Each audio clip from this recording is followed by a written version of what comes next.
Toma tu champotón. Quizá es bastante recalcitrante o incisivo el tema para no llevar a juicio a los expresidentes que saquearon al país. La ciudadanía en general por lo menos se quedaría conforme que regresen el dinero que robaron, que saquearon, el que está en Andorra, o los que están en países de paraísos fiscales, presidente. ¿Qué le falta a la justicia mexicana para enjuiciar a estos expresidentes desde Salinas, Fox, Calderón, Enrique Peña Nieto, los que lo antecedieron? Porque en días recientes los galos, la justicia gala, llevó a los tribunales al expresidente Nicolás Sarkozy. ¿Qué le falta a la justicia mexicana? Que tenga la gala, la justicia gala, para que nosotros podamos ver una justicia en México con esta gente corrupta y que, consecuencia de su corrupción, pues hoy muchos mexicanos, más de 70, 80 millones de mexicanos, viven en pobreza extrema, están mal alimentados, pasamos por una pandemia porque somos obesos, porque no tenemos acceso a servicios básicos de medicina y mucho menos de atención médica. ¿Cuál es la diferencia, presidente, o qué le falta a la justicia mexicana con respecto a la justicia gala? Perdón, Carmen, pero no se vale estar interrumpiendo. Estamos avanzando.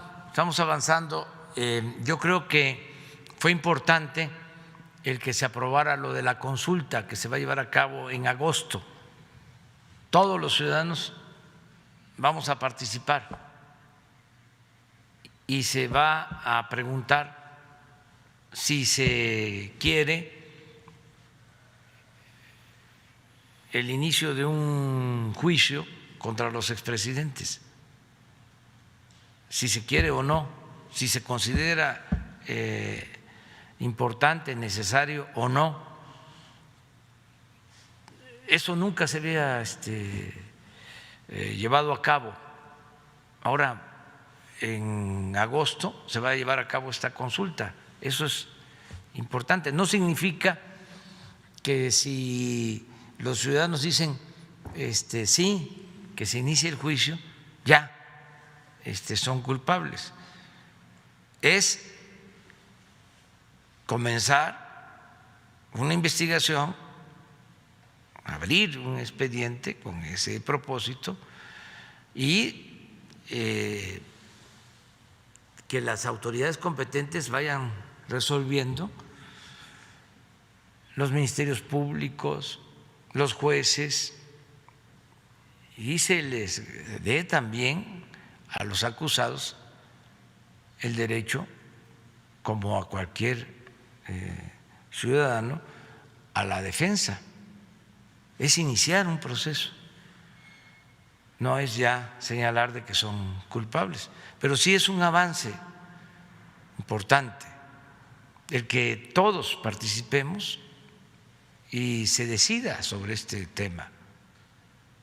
Si consideramos que ya no debemos de revisar el pasado y ver hacia adelante,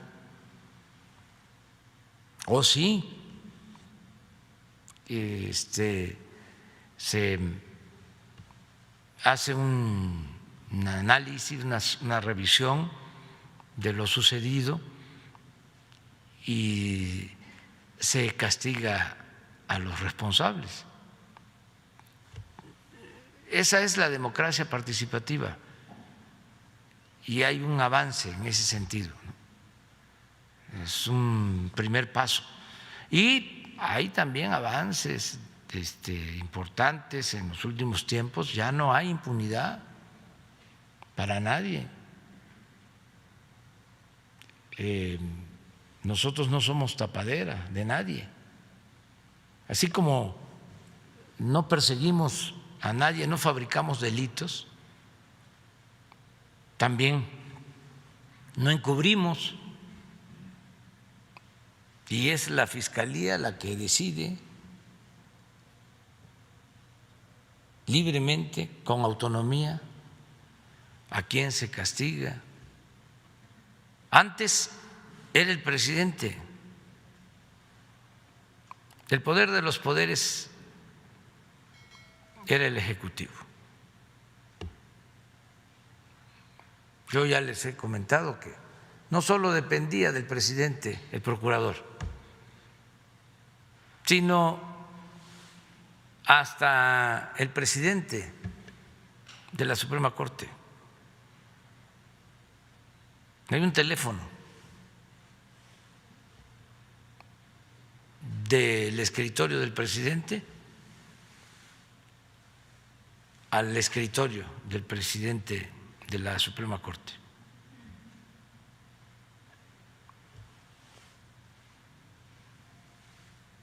Y levantaba el teléfono el presidente y, aunque se trataba de un poder independiente, autónomo.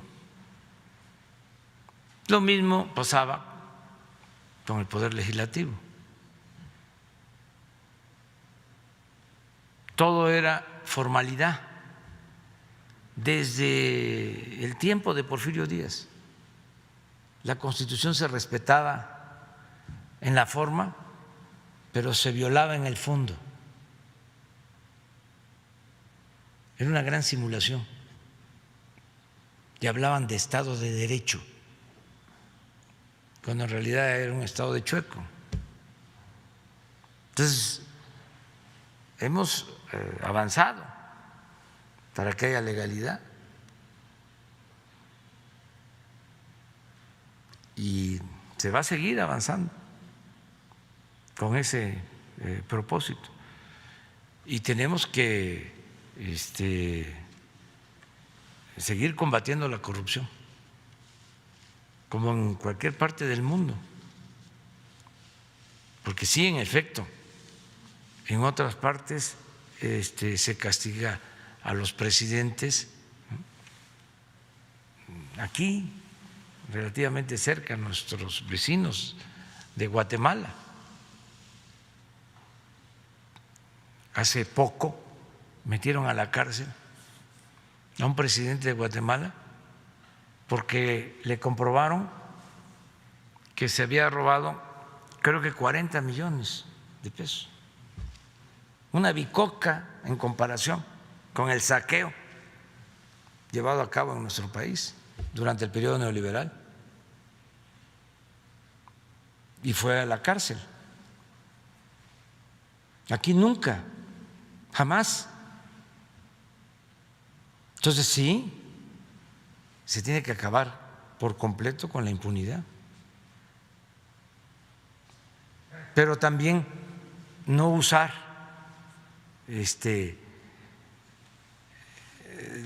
la ley o la fiscalía en este caso para perseguir a adversarios, a enemigos, o para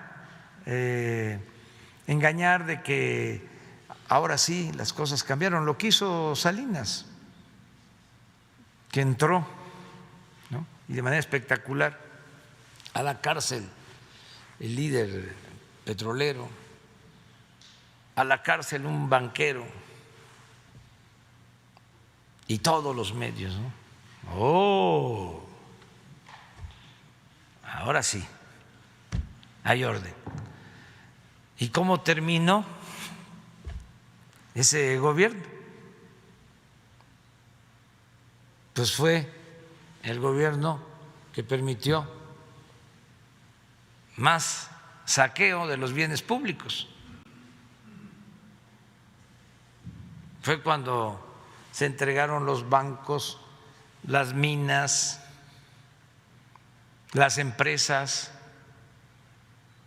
a particulares, a los allegados. Un gran saqueo. Se empezó supuestamente combatiendo la corrupción y fue un gobierno que se distinguió por eso. Salinas es, sin duda, el padre de la desigualdad moderna. Fue cuando se ahondó la desigualdad, se profundizó. O sea, unos cuantos se hicieron inmensamente ricos y millones se empobrecieron. Fue en el sexenio, está demostrado incluso con datos de los mismos organismos financieros que lo apoyaron, del Banco Mundial, del Fondo Monetario Internacional. Tienen información de cómo creció la desigualdad en el sexenio de Salinas. Revistas especializadas en finanzas, Forbes, por ejemplo, que saca las listas de los hombres más ricos del mundo, empezó a publicar estas listas en el 88, cuando entró Salinas. Y en esa lista solo aparecía un mexicano, una familia, los Garza Sada, en el 88. Empieza la piñata, el reparto de todo, y al final del gobierno de Salinas, en el 94, llena revista Forbes, ya aparecían 24 multimillonarios mexicanos, de 1 a 24. Una familia que tenía en el 88 creo que 2,000 millones de dólares, a 24 que acumulaban 48,000 millones de dólares en un sexenio. Nunca se había visto eso. Ese es el traslado, la transferencia de bienes del pueblo, de la nación, a particulares. El neoliberalismo en toda su expresión. La privatización como sinónimo de corrupción, de saqueo.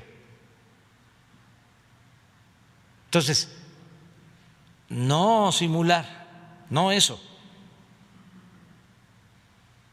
Por eso siempre sostengo, es importante castigar a los responsables, pero lo más importante es prevenir, evitar que eso se repita. Nunca más ese saqueo.